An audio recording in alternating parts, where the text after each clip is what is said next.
There was nothing to wash out, no stain of any kind, no blood spot whatsoever. I had been too weary for that. A tub had caught it all. Seems like the perfect murder. You covered your tracks well. Had you just continued as you were, you would have never been caught. Why then did you turn yourself in? It makes no sense. Perhaps it's just further evidence of your madness. Please, tell me what happened next. As you wish, I shall continue.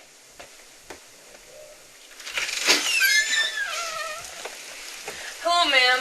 I'm sorry about the disturbance. We're police officers from the county department, and we got a call from the neighbor about a disturbance. May I ask what this is concerning, officer? Ma'am, it seems that the neighbor heard a loud shriek, and she suspects that there might be foul play. May we please search your premises? I'm afraid the old man isn't here at the moment. He left for the country yesterday morning. The shriek in question was that of my own.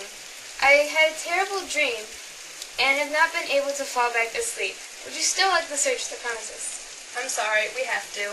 Of course. Please. We're doing so well. What made you confess? Be patient. You will soon understand. The officers were satisfied. My manner had convinced them. I was at ease. They sat, and while I answered cheerily, they chatted of familiar things. But before long, I felt myself getting pale and wished them gone. My head ached, and I fancied a ringing in my ears, but still they chatted. No doubt I now grew very pale, but I talked more fluently and with a heightened voice, yet the sound increased. And what could I do? It was a low, dull, quick sound, much a sound as a watch makes when enveloped in cotton. I gasped for breath, and yet the officers heard it not. I talked more quickly, but the noise steadily increased. I arose and argued about trifles, but the noise steadily increased. Why would they not be gone? I paced the floor to and fro with heavy strides, as if excited to fury by the observations of the two women, but the noise steadily increased. Oh God! What could I do? I foamed, I raved, I swore. I swung the chair which I was sitting, and grated it upon the boards. But the noise arose over all, and continually increased. It grew louder, louder, louder, and still the women chatted pleasantly and smiled. Was it possible they heard not? Almighty God!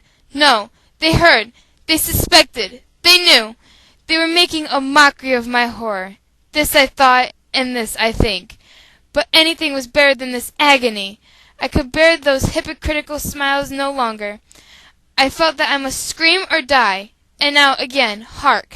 Louder, louder, louder, louder! Still a little more. I admit to the deed. Tear up the planks. Here, here. It's the beating of his hideous heart.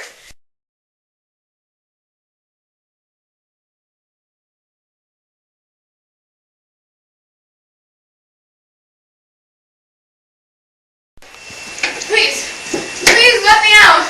I implore you. He's here. He's here. I can hear his beating heart.